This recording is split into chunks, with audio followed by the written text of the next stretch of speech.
बच्चे, बूढ़े, जवान और ख़वातीन अब हर कोई इतवार 4 जनवरी के इंतज़ार में है। इवेंट है BYD कराची मैराथन का, जिसमें हज़ारों लोग शिरकत कर रहे हैं। मुख्तलिफ कैटेगरीज में रजिस्ट्रेशन का सिलसिला भी जारी है। रेस के क्या इंतज़ामात हैं और उसका रूट क्या है, जानते हैं फैजान लखानी की रिपोर्ट में। रोशनियों का शहर कराची इन दिनों बना हुआ है रनर्स का शहर। पाकिस्तान में रनिंग के सबसे बड़े इवेंट BYD कराची मैराथन के लिए वर्ल्ड एथलेटिक्स से मंजूर शुदा ये इवेंट इतवार को होगा। मैराथन निशान पाकिस्तान से शुरू होगी। रनर्स सी व्यू से गोल्फ क्लब और फिर वापस निशान पाकिस्तान आएंगे।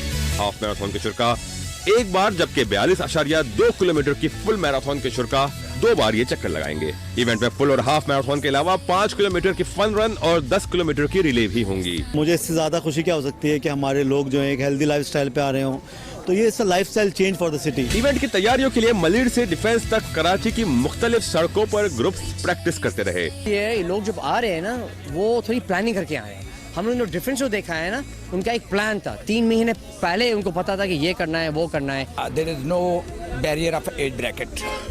ये सारी चीज़ आपका डिसिप्लिन होना है। बाकी मुल्कों में तो 70 सालों से 50 सालों से हो रही है, तो इंशाल्लाह मैं भी चाहता हूं कि इसी तरह ये हर साल ये मैराथन ऑर्गेनाइज हो। कराची मैराथन के रेस डायरेक्टर शोएब निजामी के मुताबिक 25 मुल्कों के रनर्स इस इवेंट में शरीक होंगे, जो रनिंग कम्युनिटी के कराची पर एतमाद का सबूत है।